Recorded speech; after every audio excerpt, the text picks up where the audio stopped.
Good morning, friends. Hello, hello, hello. How are you? I'll pop my headphones out because, again, I don't need them for this stream. How are we all doing today? Hi, Umacorn. We have our friend Cody Bear. Steve is here. Frank and Kayla. Nice to see you. I am a little bit raspy today, so if you guys get the little, get the extra ASMR voice. Here, I'll give you the. Tune in to your radio. There you go. That's all you get. Welcome to the show. We are here doing another daily creative challenge for Adobe Illustrator. My name is Andrew Hochradel. Hello, nice to meet you. It is like a hawk with a baby rattle. You can just call me Hawk, and you can follow along over here at hawk.co on all social medias. Anywhere that you want to be, that's where I am too. All right, let's go ahead and talk about what we're doing today. And I have one very special announcement that I want to point out.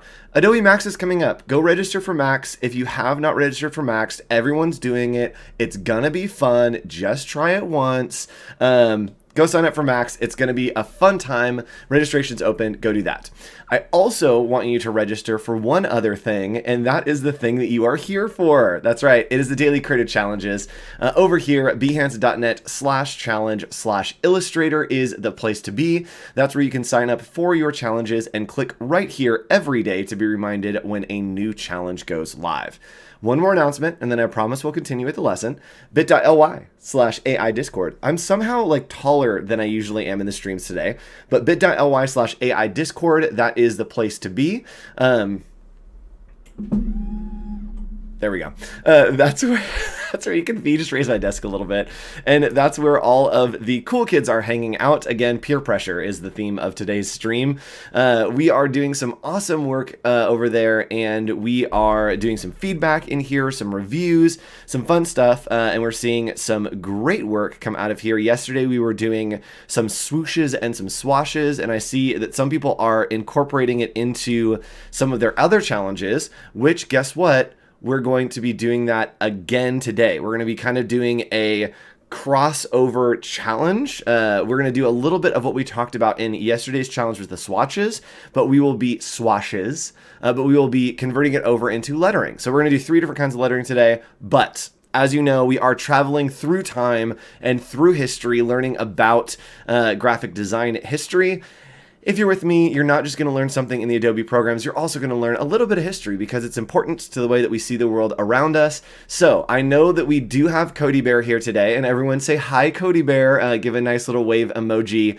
But I do think that I need to film 2 versions of this. I do think I'm getting a call from our other moderator, Wade. Hello? Hey, Andrew, I know you're streaming and everything, but I just wanted to check and make sure that everything is ready for my visit. Yeah, it's next week, right? No, that's tomorrow. Oh, it's happening tomorrow. Yeah.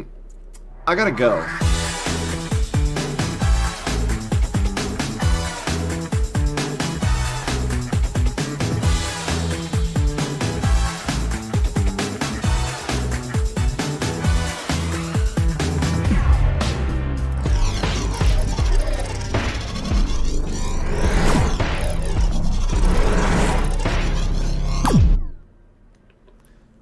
Where have we been transported to today?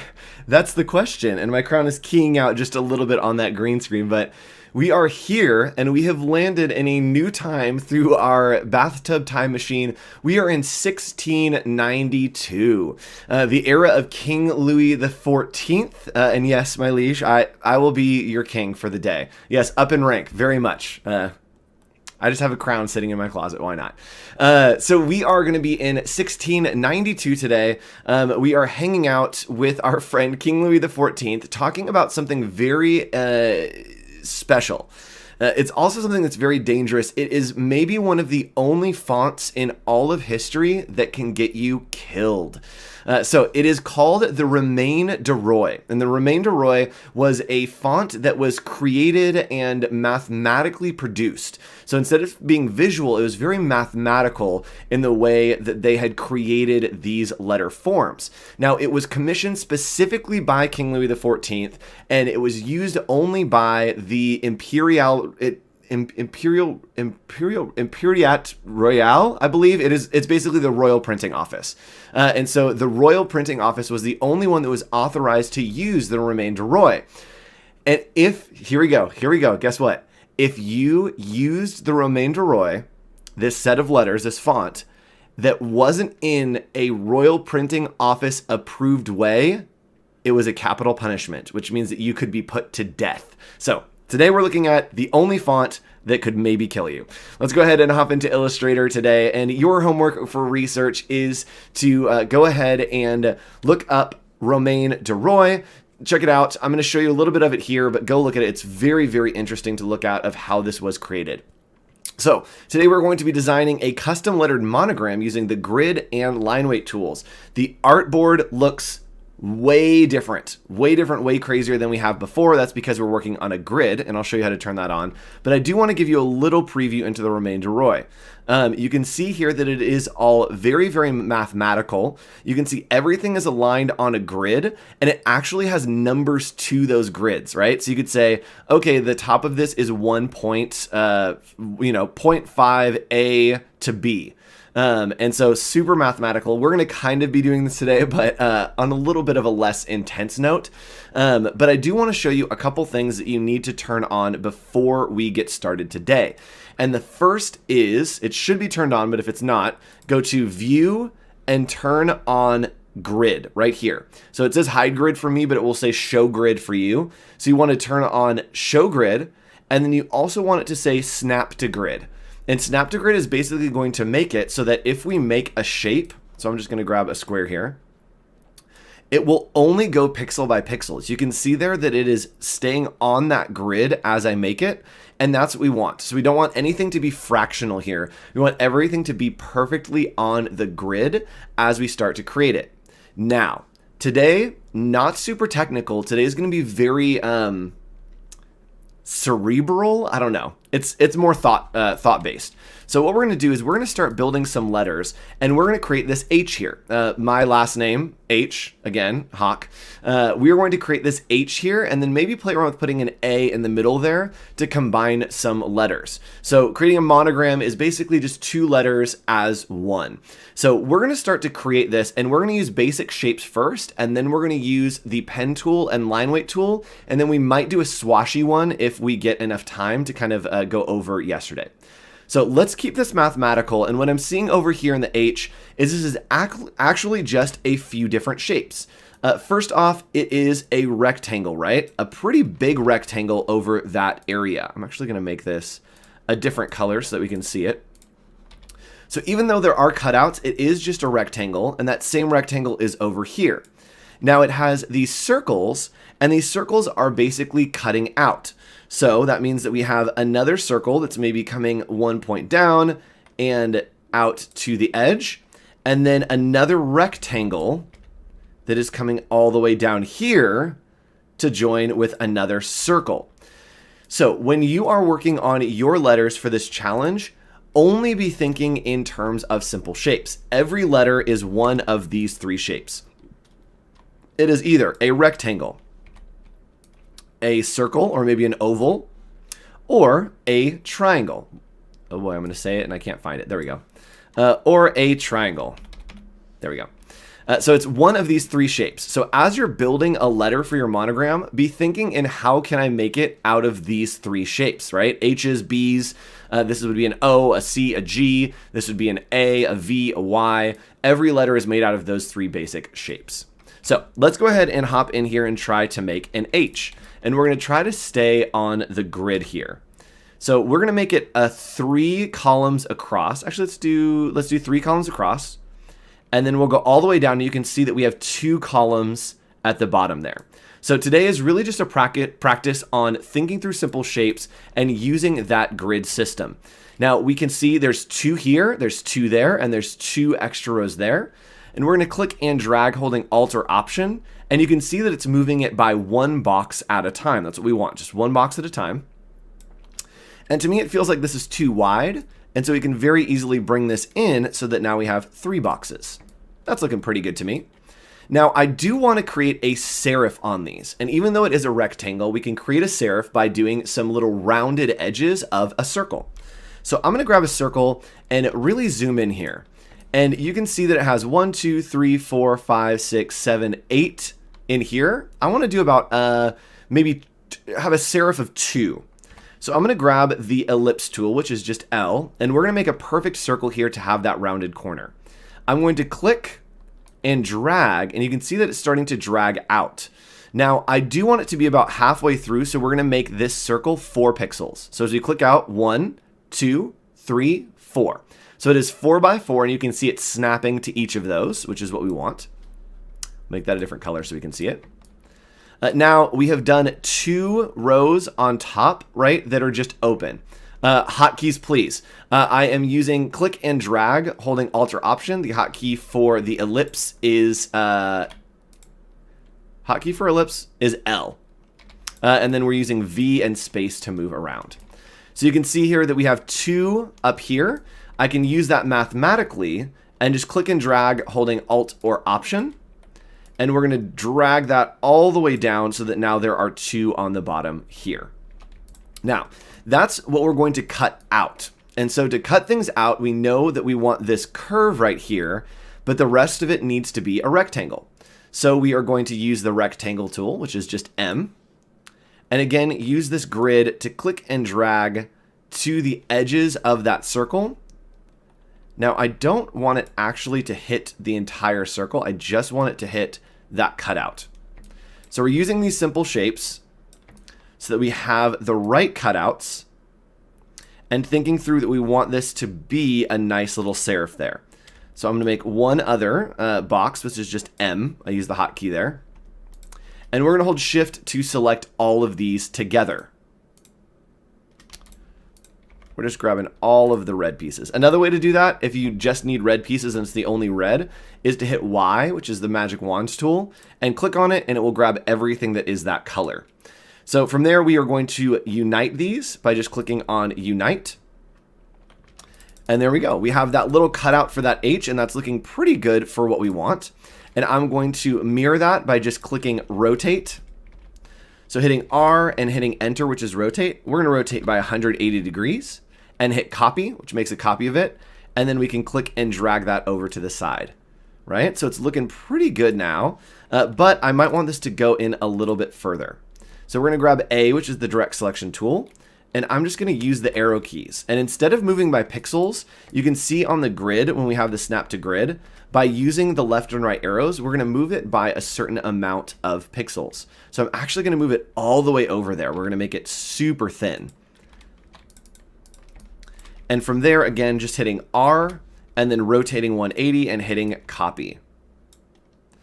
So there we go. We've got 2 there, and I'm going to click and drag holding Alt or Option as well. And then we are going to join all these together, making a compound path by selecting them all and going to Object, Object, Compound Path, Make. And the same thing back here, Command 8 is that hotkey. We're going to select all of this and then cut it out. And now you can see we have those awesome little serifs, which are looking great. And maybe I want to angle them a little bit. I can grab the direct selection tool up here and just move them up by 1 pixel. And so now we're having some really cute little letters with some awesome little serifs. So that's looking good. And we know that this horizontal is set at 2 pixels or 2 boxes, right? That it's really 2 different boxes right here. So let's go ahead and do 2 boxes right in the middle of this document. And I do have that guide on there for you. So we're going to click and drag using M, which is the rectangle tool, and click down 2 boxes. There's 1, there's 2. And we're going to put that right in the middle and then just drag it across. And now we have that H. So that's how we can build something using those simple shapes. I do want to skip over. In theory, we could add an A to this very quickly using the same mathematical principles that we had, right? That it would probably be 2 pixels, and we would just drag it down and then bring it over. So we could use those same principles that we had using our mathematical capital royal H, yes. Using the mathematical kind of measurements that we had used, we could add another A, but I do want to show you another way to do this. So we're going to move this off to the side. I do want to talk about line weights, and so that's why I want to show you this different way to do that. We can grab the line segment tool over here, which is just the backslash, And again, we're going to keep our proportions. So we're going to go 4 in and 2 down.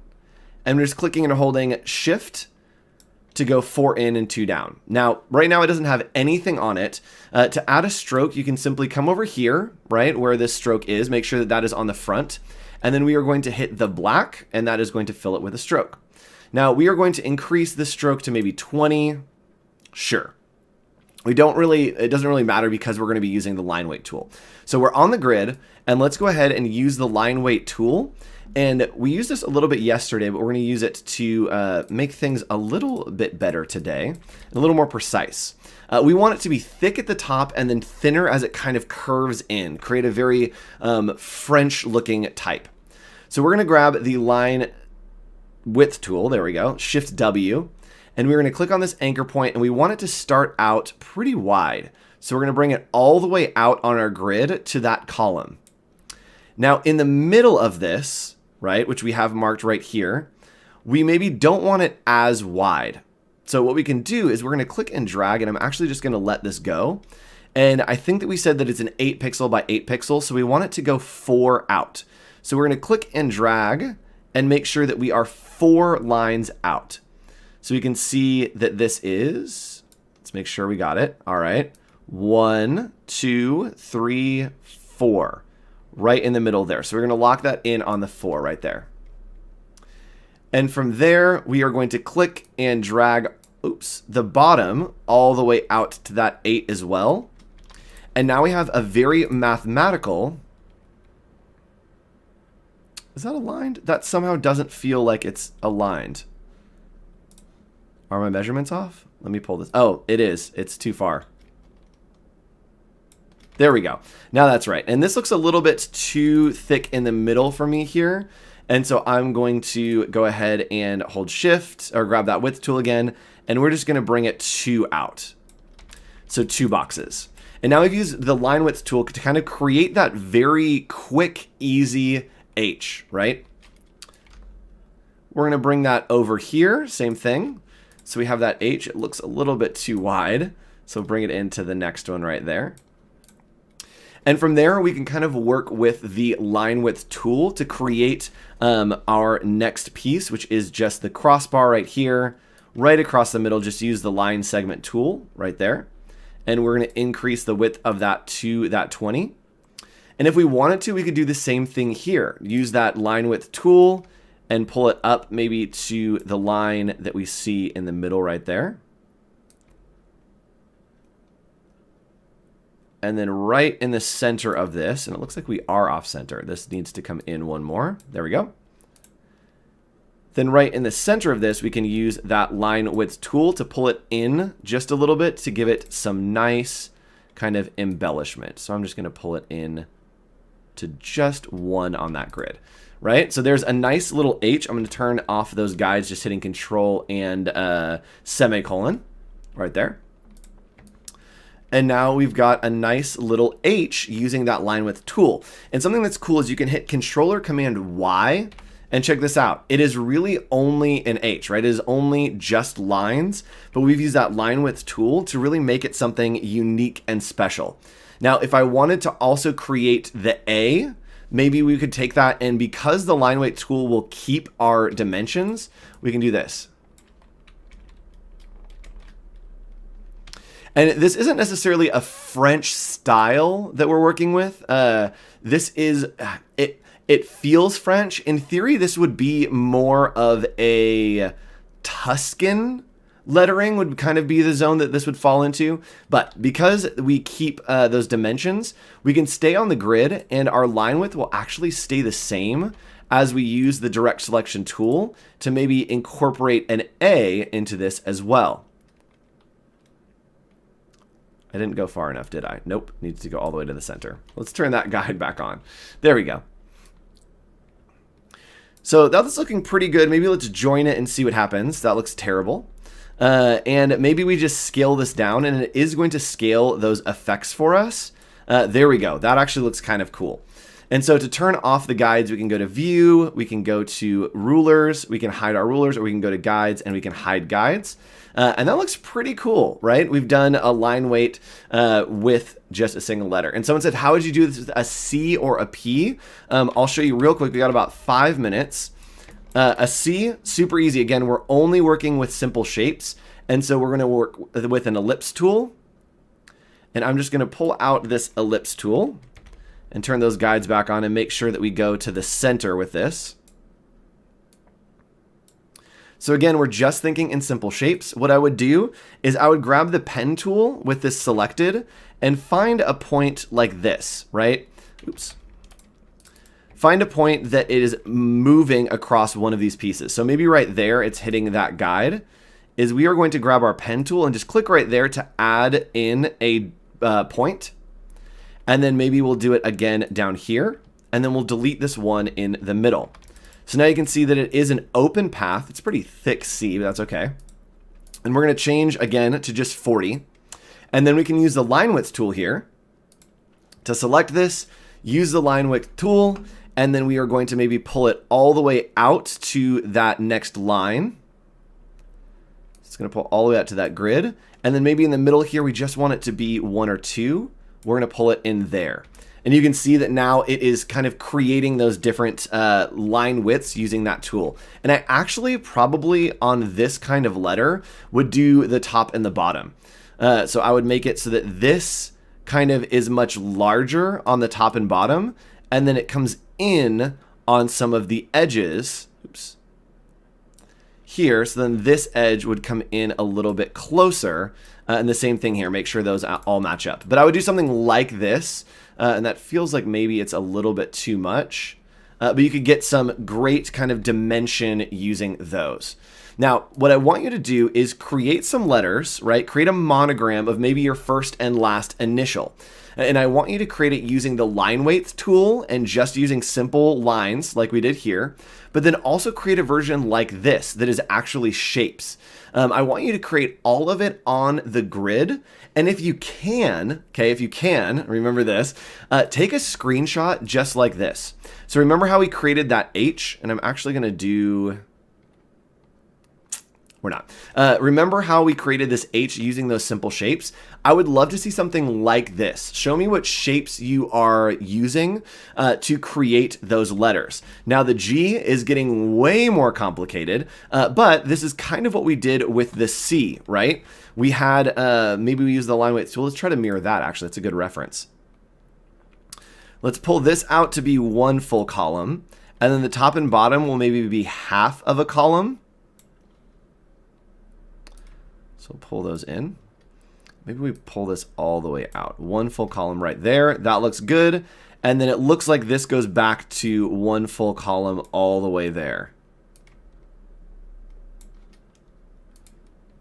Swoop.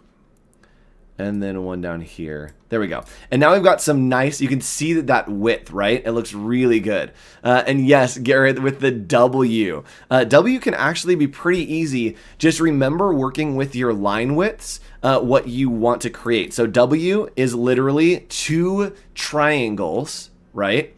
Is 2 triangles. So let's even just grab one of these. A W is probably going to look like this. Let's put that on a grid. I literally have 1 minute to show you this. But it's probably going to look something like this, to where you have 2 of these, right, aligned on a grid, and then select them and go to Transform, Reflect, Copy, and it's going to reflect those. And you may have to play around a little bit with where these kind of align, but a W really is just those lines. There we go. Kind of creating something like that. So using that line width tool, you can get these really fun little serifs, and then building it out with triangles would also be a good recommendation for you to try. So good luck, everyone. And Bernadette, Corey, yes, B and K, really fun letters. The K especially is going to be a fun letter to play with. So make your monogram and then post it right here, bit.ly/AI Discord. We will take a look at that, give some feedback, and make sure that you stick around for the next stream. It's going to be a very fun packaging stream, so stick around with that. I know that we have I believe Lisa is the guest. I kind of looked at the schedule, but I know that our friend Nick Longo is hosting, one of my favorites. So stick around with Nick and with his guest for some awesome packaging design. It's going to be a great time, and what I want you guys to leave some banana emojis for Nick when we get there. Some nice protein boost for him as we get in there. Calcium? Potassium. That's what it is. So have fun. Stick around from the next stream and load up on some potassium, everyone. Stay healthy and drink some water. I'll see you tomorrow.